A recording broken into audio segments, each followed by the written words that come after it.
Hey, Kat, what's good? Oh, what's up, G? As we know, this Thursday night, Captain Marvel movie's dropping. It's coming out. What you got there? Oh, you got number 3, Life of Captain Marvel, number 3. Yeah. You got a first print and a second print. And tell me about What's these books. What's cool about number 3 is they kind of retcon her origin, and it turns out that, you know, they introduce her mom, and the mom is Kree. So that's why she is half Kree, not because of blood transfusion or whatever they have. Marvel, yeah. So it's the first of them. You got a first print here, and you got the second print, which and again, second print, way lower print run than the actual first print. Because no one's really picking up this book. Nobody's reading this book, but they sold out. They did a second print, so I can imagine the second print has even lower numbers. But these could be something really good down the line, bro. If for whatever reason in this movie, she comes out. Exactly. I mean, it's an Aquaman syndrome. Right, exactly. They still haven't really heated up yet, right? So this is something you can still pick up for cover price or maybe a little over. There's buzz. There's like that. They're on that spec table. Right. They're not hot, but they're on the spec table. It's like, could it be? Could it not be? Is it going anywhere? But why take a chance? And I mean, that's a good find. I kind of look at it this way too. It's like, you know, if you're not dealing with Cat, if you're dealing with that old guy who's been selling books for the last 40 years, who only uses the Overstreet to price his books, you might still be able to get in there and get, you know, not just this, but other books. You know, look, you know, there's two. Don't put me. I'm not that guy. I'm not all-knowing. I'm not, because if it wasn't for some people, I mean, I have my little network of people that, hey, Cat, watch out for this. I don't have time. There's a couple of websites. There's CBCI, Comic Book Invest. There's another one that I was turned on. I mean, they charge $5 a month, but I think I'm gonna go to it because they have a lot of. I was going through. I was like, it's a pretty good, informative place to get. Because again, I mean, how many books can I keep track of? I can't keep track of everything. There's just so much stuff going on too. It's There's insane, no way. Yeah. You know, and this, I mean, like all of a sudden, it's like, wow, Life of Captain Marvel number 3 could be on the hot pin. It could be. Could be in a week or two. Could be on the hot top 10. Because one thing for sure is nobody's seen the movie yet. We have no critic reviews. We have no idea what's going on in this film. All we know is Samuel L. Jackson's involved in it. Younger Samuel. We know it takes place in the 90s. Right. We know we see the Skrulls. Right. You know, which is also precursor to a lot of other things. And when's the Skrulls' first appearance? Is that Fantastic Four? So you know, it could be a precursor to something else. Right, exactly. So I mean, keep an eye on your Fantastic Four books, obviously. Good find. Modern book, cheap, yeah, something cool to check out. Definitely, bro. Yeah. Why don't we continue our Captain Marvel conversation with this whole Rotten Tomatoes controversy that's going on? Let's do it. So Rotten Tomatoes temporarily shut down their "Do you want to see it" feature on the website because so many people were going out of their way to not see it, to bomb the ratings on the film, which is ridiculous. And you know, isn't that a fanboy ploy, bro? It happens every time. And is it like Marvel versus DC type of shit? In fact, well, it only seems to be happening from the DC side. I know, because Marvel on the other side. Yeah, exactly. On the flip side, DC fans were trying to pump up Justice League.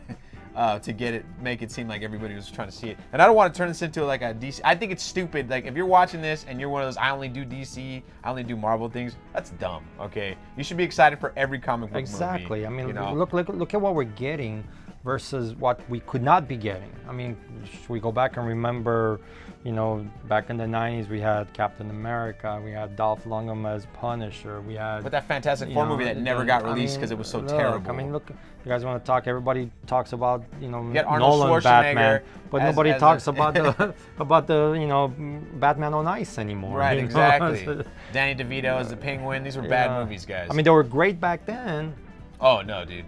For the time, they were. Once we got to that third one, the nipples. Yeah, was it nipples? Yeah, bat nipples. I actually like the Val Kilmer Batman, but those other ones, once Michael Keaton left, like well, yeah, the first two were great. Changed directors too. They went they went to Batman and Robin was awful. I'm just saying we're in a great time for comic book movies. We're getting them. We have so many movies coming out. Stop the hate. You know, yeah, Captain Marvel's coming out, then the other Captain Marvel's coming out, then the Avengers is coming out. I'm not upset with what Rotten Tomatoes did because I feel like they realized exactly what was going on. They're like, you know what? Well, were they under pressure from Disney to pull it out? No, I don't think so. I just think I think it's just they noticed because this has been happening over and over again with any film that has any sort of politics in it. And the only thing political about this film is that Brie Larson said what she said about film critics. People are upset because there's some feminism angle in it, and it's like, it's Captain Marvel, she's a woman. Of course there's going to be some sort of woman empowerment message in the film. I highly doubt it's going to be overt, because we have yet to see any really overt message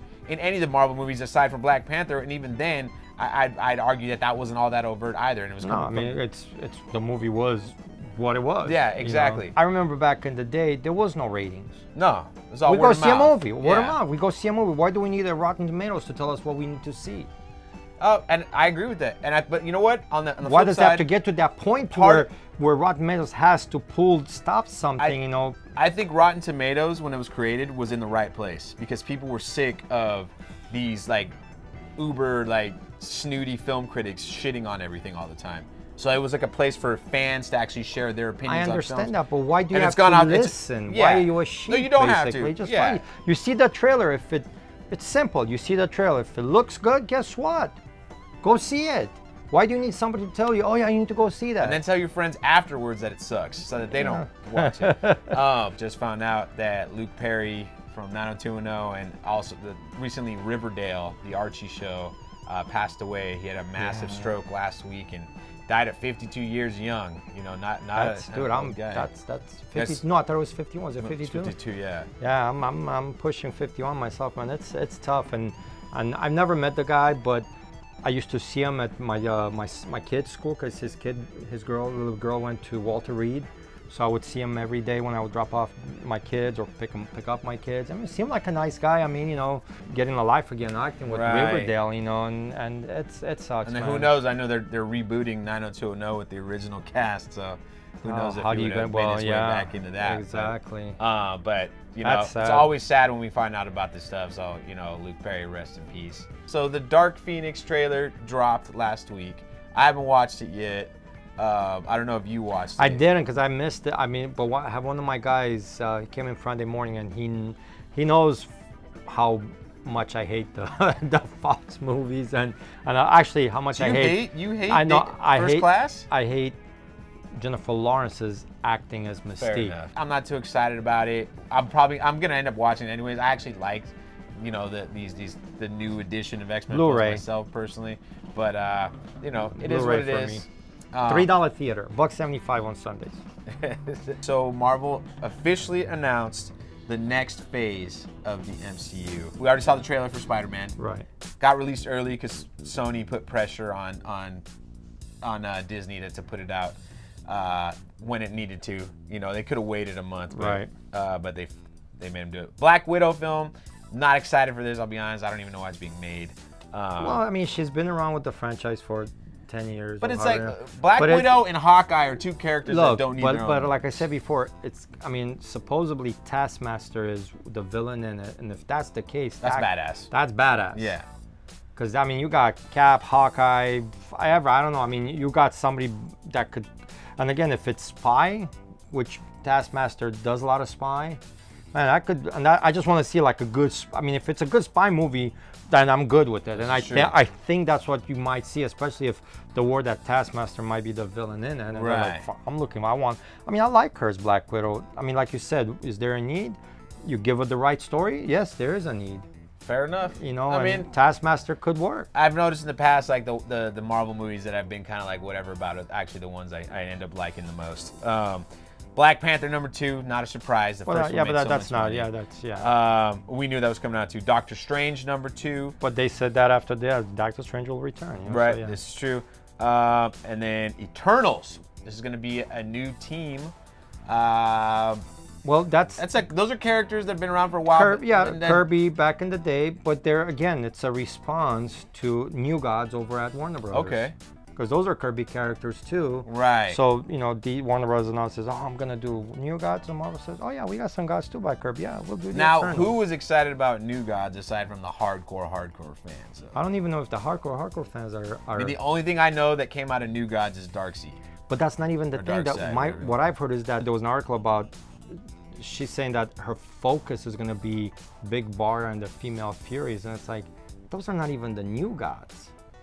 New Gods, Darkseid, Orion, you know, Godfather, you know, all those are right, you know, so So Marvel's going, oh, we'll show you how to do a Gods movie, because you got the Eternals. Again, they're both Kirby characters.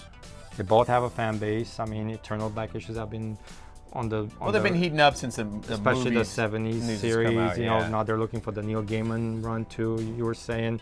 I mean, who knows? There's not much meat, like background, like stories with them, because they're gods. I mean, you can only do so much with them. Like, they popped into the Avengers a lot. But yeah, so well, it's a way for them to expand outer space, of course, too, right? Of course. Hey, we got Fantastic Four, so space is going to be very important. Because you're not going to, Guardians of the Galaxy, now you can do Eternals. Right, exactly. The Shang-Chi movie coming out now. This is Kevin Feige announced this. That's a book. You need to hop on those back issues now. The Marvel premieres have been moving up. I think that's where there's and there's a lot of. Yeah, he pops in the Avengers here and there. He was here with the... Yeah, no, I'm not... Well, he's got a cult following, I know that much. Oh, yeah, much. that he does. But those old Marvel martial arts books from the 70s when they were trying to capitalize on the whole Chinese, the martial arts Yeah, all the martial arts craze that came out. Stuff, exactly. The Shaw Brothers stuff, really. That's something to try to hunt down, because I even though they're older books, you should still be able to grab them for they're $20 or $30. Some of them are starting to move, so definitely don't sleep on it too much if you're on that chase. But that's kind of cool too. I'm kind of excited. I would love to see the martial art movie like get a resurgence, because we still have people fighting in action, but like a straight kung fu movie, it's been a while. Other than like some of the like Asian imports that they still make. Interesting thing about it is, which is going to make this thing a big movie, is they got an Asian writer to write the script. I don't know who's going to be directing it, but I wouldn't be. Who knows if they bring Crazy Rich Asians guys in to direct it or something, some kind of gimmick. Well, look, like that. I mean, at the end of the what's cool about it is because everybody bitched when Iron Fist came out, because he's not an Asian guy. Right. Bro, read a comic book. If you read a comic book, Danny Rand is a rich white boy. Shang-Chi is your Asian martial artist. Right. I love it.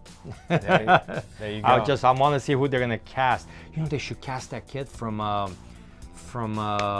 Ninja Assassin. Reno. Dude, that guy is insane. I mean, the movie's a few years old, so he's probably older now, but ooh, he would be a nice Shang-Chi. Well, you can check it out, Ninja Assassin, the bloody version. There you go. Amazing. All right, well, let's get into the picks of the week. Let's do it. All right, cats, what do we got this week? Doomsday Clock number 9, and I can't wait for this read, man. It's like overdue. I wish it was on a monthly schedule, but they fell behind back with number 2. With all the news that they're talking about, DC canceling books, you know, it's like makes you wonder why. And Jeff Johns always has a knack of fixing universes. Feels like this was his intent with Doomsday Clock, was to fix continuity. Yet again, you know, I don't know how many freaking times he's done it, but it's been a solid read. And the other book from me out of DC is Young Justice number 3, and I wanted to put a question mark because number 1 was good. Number 2, I was like, oh, where are we going? I don't want to step off with number 3, but I have a feeling. How many like issues do you give a series? I mean, if you like the first one. Oh, I'll read it, and these are. But the thing is, I read them because they're characters. Let's pretend that you're not a comic shop owner who has all the comics to read. Let's say you're me, a consumer. How many issues would you give a series? Because I don't know, man. It all depends what you like, bro. Like I said, I can't put myself in your shoes. I mean, even if I try, I can't, because after 30 years of doing this and 30 years of reading comics and reading everything, I really can't put myself in that shoe because I'm not strapped by that budget like you guys are. So I read Marvel, DC, because these are characters that, like I said before, are characters that I grew up with and I'm familiar with, and I know how these characters should act. I'll give you 1, 2, 3, and if you're not, I'm done. Because I mean, Green Lantern is a perfect example. I mean, I know people love Morrison, but it's like I don't know what he's doing with that character. Right. And the sales are dropping. I mean, what are you doing with this character? Right. You know, that's the thing. Is like with Young Justice, I love the characters. And I'm trying to give Bendis leeway, and maybe he's doing something, but that number 2, like I said, I read number 2, and I'm like, oh my God, I can see stuff that he did over at Marvel, and I'm like, oh God, okay, here we go. So I'll do 3, but I might be ready to step off after 3. I mean, I'll read it, but it won't be like a must read, because I do have to read it because people want to talk about it.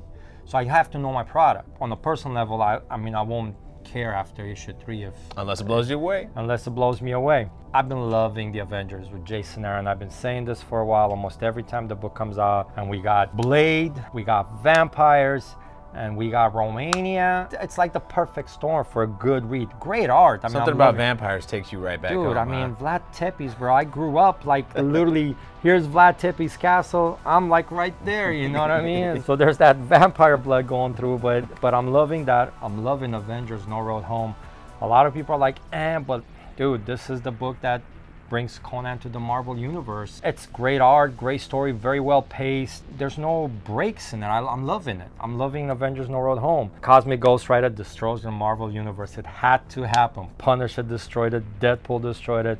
Why not Cosmic Ghost Riders? It's not Donny Cates. I don't know who the guy, there's a duo doing it. I don't know who they are, but Cosmic Ghost Rider stuck in the past. Should be a good time. Should be a fun read, right? How do those books normally do in the They secondary? actually do pretty good. I mean, you know, because again, low print run plays a major factor. Can't talk enough about this book, man. Immortal Hulk. It's coming out next week, number 14. It's insane. It just keeps going, and it's like there's no slowing down on this book. And a good friend of mine is in the shop right now, and we were talking. He clued me in on some earlier stuff that happened in Uncanny Avengers during with the Hand, where they brought back the Hulk. So could that be an early pre-Immortal Hulk stuff, pre-Avengers, because he came back in the Avengers No Road Home, but they're showing you maybe there's a glimpse of the door or the one below, so watch out for those things. Do we know what book that happens in? So maybe people are... Uncanny Avengers 17, I don't have it. Okay. I pulled them. If you're watching this and you're paying attention, go hit up eBay, because I'm pretty sure those books they haven't hit the CBSI website yet. You know, they're kind of on the spec market. They're like, everybody kind of speculate on this, but again, you got Green Arrows, you got a guy from a demon from below. I mean, 1 and 1 equals 2. That might be a $10, $15, $20 book. But it's a book on eBay you could probably still get for cover price. Cover price if they have caught up. Or hit up your local comic shop and dig through them back issue bins. And we have the next installment of the Darth Vader saga. The covers this week, every single cover on that. Oh my God, it's just insane. Yeah. So I want to see what they're doing with that, because they were supposed to end it, but they're doing this mini. So I heard there was a little bit of controversy behind why they're canceled the series. You know, whatever it is, Darth Vader's been a badass. I mean, his run's been great. Uncanny XMen, another one of those things where you get a young writer coming in with a fresh take. Last 3 issues by Rosenberg have been phenomenal. I'm reading them and I'm like, I feel like it picks up from wherever Claremont left off to now. So all the shit in between is gone. You got solid characters again. You got a solid team. You got Cyclops and Wolverine. I mean, you got Havoc. I mean, it feels like an X-Men book again. And they've been selling out. Follow Rosenberg, man, between his Punisher and Uncanny X-Men. I really, really love this guy. And you said there's some buzz on Uncanny X-Men number 2 as well, right? No, it was number 10. Number 10, excuse me. Number 10. I've noticed on eBay the Finch variant, which was an open order variant, it's selling $30 to $40. Wow. The regular cover hit about a high of 15 a few days ago. Now it's come down to about 6, 7, 8, but it's still above cover. So, you know, I don't know. I'm trying to figure out why that book is hot, but I mean, again, with the variant, it's Finch, so we know why. Right. And again, with variants, although it's open order variant, how many people actually ordered the variant? It's a badass Wolverine variant. Makes sense. As for me this week, guys, got 4 variants for you. First, Batman number 66. It's a real cool cover. You got Batman's Rogue Gallery on it. Kind of classic looking. I like it, actually. When I first looked at it last week, wasn't really impressed, but when I checked it out again today, I was like, wow, this is actually a pretty nice cover. And it's another guy I never heard of, so always be wary of these brand new artists, because we never know what's going to happen. Then we got another Derek Chu Harley Quinn, number 59. Sideways book as well. Not a big fan of the Sideways book, but it's still, just like the last Harley Quinn book, it's a really nice cover as well. Conan the Barbarian number 4. There's a Mark Brooks open order variant. It's the SpiderMan villains. We're starting off with another theme variant month. This one is all the Spider-Man villains, and on this one specifically, it's Spider-Man and Red Goblin, you know, which is a hot new, I don't know if he's still hot, but he's a hot-ish new character. Oh, yeah, the Red Goblin, yeah. That was a and it's Mark Brooks. Yeah, so exactly. Like, oh my God, it looked beautiful. It's a great combination. Darth Vader, Dark Visions number 1. There is a 1 in 50 variant, beautiful cover. Vader is battling this huge space demon monster. Doesn't the Lotto have a variant too for this book? A No. 1 in 10? No, not this week. Okay, I thought there was There's a lot another. of There's or somebody. Lionel Francis Yu has a 1 in 25, which is it's nice, but I didn't like it as much as this one. Okay. But something to check out. And these Vader books, they do good in like Oh yeah, down the line. You know, they got a solid following. So if you can find it for under ratio, I definitely. What's the advise mid on pick it up. song at that? 42. They sold Okay, out so already. yeah, so it's Yeah. probably gonna hit 50, 60 Yeah, exactly. by Saturday. But if you run into some store that has them for 25, I mean, don't sleep on it. Don't. Yeah. Anyways, guys, that's going to do it for us this week. Thanks for watching. You know the drill. Smash that like button, leave comments, let us know what you think. Kat, take us away. Look, man, there's been a lot of rumors about DC. I mean, DC said they're canceling books. Marvel's, you know, under the thumb, whatever. But look, at the end of the day, I keep saying this week after week, buy print. Don't download. Just get out there, support your local comic book store, support print, introduce a kid to comics. Otherwise, we're going to go away. So, you know what? See you guys in the comic book store.